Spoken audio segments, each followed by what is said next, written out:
President Trump gets bolder against Iran. Here's how the American people feel about it. How TikTok is undermining the Trump agenda. Huge SCOTUS news and a bombshell report about hospitals. All of that and so much more today on 10-Minute Drill. Everybody get up, get up. The story of America is the story of an adventure. I can hear you. The rest of the world hears you. We are a nation under God, and I believe God intended for us to be free. As hostilities between Israel and Iran continue to escalate, we have new data showing how people feel about both Israel protecting itself, Iran getting nuclear weapons, and how President Trump might handle it. Oppose Iran getting a nuclear weapon. I mean, look at this. 79% of adults agree on that. They agree with Donald Trump. Iran cannot get a nuclear weapon. 83% of Republicans, 79% of independents, 79% of Democrats. When you get 79% of Democrats and 83% of Republicans agreeing on anything, you know that that position is the very clear majority in this country. And so the American public is with Donald Trump. So to reiterate from that polling, there is remarkable, consistent support for President Trump's position that Iran should not be able to possess a nuclear weapon and that America should be able to take any actions needed to protect ourselves. And that is among Republicans, Trump voting Republicans, Democrats, really everyone across the board, despite what you might hear from chatter online. President Trump reiterated yesterday that all options are on the table. We're not looking for a ceasefire. We're looking for a total, complete victory. Again, you know what the victory is. No nuclear weapon. Lastly, we want to give a shout out to our friend Matthew Foldy of the Washington Reporter, who has been in Israel, in and out of bunkers in Tel Aviv for the last week. He's made it safely back to the United States. Glad to have him back. This week marks the deadline of the end of the latest extension for President Trump to carry out the official ban of TikTok. You'll remember Congress passed a bill officially banning the spyware social media app, and President Trump has given extensions hoping to strike a deal for American investors to take ownership over TikTok and take away the most dangerous components of it from the Chinese Communist Party, who up until this point has used TikTok to influence American politics, to poison minds. It's been described as digital fentanyl. As President Trump considers again extending it, and there are reports that he's planning to, by the time you see this, he may have officially announced another extension.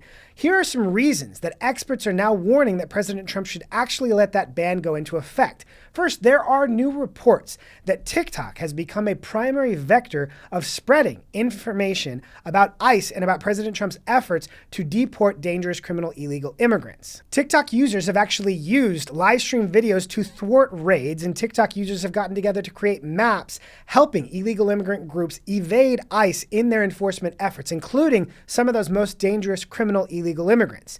TikTok has also been used to mobilize some of the rioters in Los Angeles. It's also been used for a number of protest events, including last weekend's No Kings protest and a number of protests against Doge. TikTok has become a vector of spreading misinformation about all of President Trump's priorities and spreading it far and wide, including to media, who have picked up information about TikTok and continued to escalate misinformation about what President Trump is trying to do on a number of fronts. Also interestingly, Michael Sobolik at the Hudson Institute had a report about how the Chinese Communist Party is using TikTok to undermine President Trump in trade negotiations. First, with just general propaganda about how America is the aggressor and China is the one who's actually looking out for consumers, but also through tactics like promoting Chinese-based e-commerce sites and having TikTok users talk about how easy it is to buy so many wonderful goods directly from China in an effort to undermine President Trump's position that China needs America and that these negotiations will drive down costs for American consumers. So again, while President Trump has in the past been convinced that TikTok supports him and that TikTok users overwhelmingly are in his base, we have a lot of evidence to suggest that the Chinese Communist Party manipulated the data to make him feel that way, and after the election immediately turned back to using the algorithm against President Trump, against Republicans, and against American interests. On Tuesday, consumer protection organization Consumers Research launched a scathing report about how a group of nonprofit hospitals around the country are using taxpayer dollars to promote political agendas. This fits within a larger theme we've talked about quite extensively here on 10-Minute Drill about how the left has figured out all sorts of ways to get tax dollars diverted to their priorities. This report on nonprofit hospitals is just the latest. Detailed on a website, badmedicine.org, Consumers Research details how certain hospitals are getting tax breaks through their nonprofit status, then acting like political entities, in some cases violating the law on issues like race-based hiring practices, trans surgeries for kids, and much more. The hospitals this report focused on include Cleveland Clinic in Ohio, Henry Ford in Michigan, Vanderbilt University Medical Center in Tennessee, Johns Hopkins All Children's in Florida, and Memorial Hermann Health System in Texas. Consumers Research sent letters to President Trump, to HHS Secretary Robert Kennedy, to congressional leadership both in the House and Senate, and to the governors of each of these states to warn about how tax status is being manipulated by these hospitals to promote their political agendas. One other dynamic to watch here is a number of these hospitals who are manipulating their tax status are also receiving money through a shady program called 340B. You may have heard about this recently. It's gotten a lot of attention in the news recently. It is a program, I'm going to keep this very simple, a discount drug program to help lower income people get medication at a lower cost. But what these hospitals are doing is getting that medication in bulk at that lower cost, but then charging those lower income patients the full price, or charging their insurance the full price and pocketing the difference. So they have massive slush funds they can use for these political agendas like trans surgeries from Cleveland Clinic in Ohio, or as is the case with Cleveland Clinic Ohio, investing in foreign properties like Abu Dhabi, in London, and building out their own hospital centers across the country, but using the benefits that were intended for lower income patients in places like Ohio. So there's a lot to look into there, and we congratulate Consumers Research for raising the flag on this really important issue that is manipulating our tax dollars for political purposes we definitely didn't vote for. Huge news out of the United States Supreme Court. On Wednesday, a 6-3 Supreme Court majority upheld Tennessee's law to ban controversial and dangerous transgender surgeries for minors. Here is Tennessee Attorney General Jonathan Skrmetti on that decision. We won in United States versus Skrmetti, defending Tennessee's law that prohibits irreversible medical interventions for gender transition purposes for kids. This is a big win for evidence-based medicine. This is a big win for democracy, for letting state governments decide what state laws should be. One valuable line came from Justice Thomas in a concurring opinion with the majority. This case carries a simple lesson. In politically contentious debates over matters shrouded in scientific uncertainty, courts should not assume that self-described experts are correct. It's also important to note that polling for several years has shown a growing concern about allowing anyone under the age of 18 to access these incredibly controversial, dangerous, and irreversible transgender surgeries. Washington Post's own polling highlighted a strong majority supported this ban, and other polling has also highlighted that the people believe Tennessee was in the right here. And again, the merits of this case were not whether or not those surgeries are good or bad, but whether a state like Tennessee should be allowed to pass a bill like this to protect children in their states. For the first time here at 10 Minute Drill, we are doing a fan mail segment. You'll remember in our last episode, we talked about Medicaid, and we talked about the young men at home in their underwear playing video games while receiving taxpayer-funded healthcare through Medicaid, and the fact that that should not be allowed because it makes it more difficult for people who actually need Medicaid, widows, orphans, disabled, people with chronic illnesses, to access that Medicaid care. The comment came in from Mr. Trainman 73. Then why doesn't Medicaid just take these people off the program if they're laying home watching video games rather than cutting back on Medicaid? Mr. Trainman, that is a fantastic question.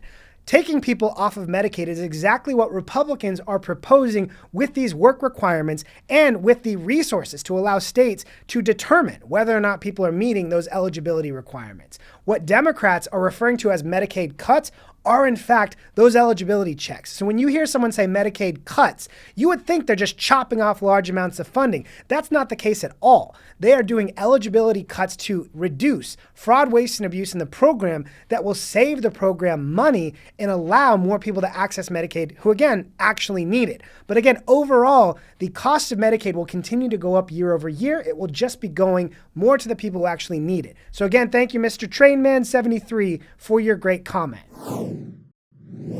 For a number of years now, the left has lionized their own ability to get arrested in protests and actions against law enforcement. You'll remember a number of years ago, Alexandria Ocasio-Cortez was participating in a protest on Capitol Hill. While she was being led out, she held her hands behind her back to look like she was being arrested, but then we found out later her hands were actually not tied and she was just being led to a different area. But it fits a pattern. You saw last week Gavin Newsom repeatedly begging President Trump to arrest him to make him a resistance folk hero. So in the style of AOC getting fake arrested and Gavin Newsom begging to be arrested, we have a new brand of resistance heroes that have particularly percolated in these last few weeks with President Trump's efforts to deport dangerous criminal illegal immigrants. Exhibit A, last week, California Senator Alex Padilla attempted to accost DHS Secretary Kristi Noem at a press event. I'm Senator Alex Padilla. I have questions for the Secretary, because the fact of the matter is a half a dozen violent criminals. Here's Senator Padilla describing the experience on the Senate floor. I was forced to the ground. First on my knees, and then flat on my chest. Now, a couple things to point out here. If you watch closely the original video of Senator Padilla, it's clear that he was walking past the audience directly to the DHS secretary, attempting to shout her down.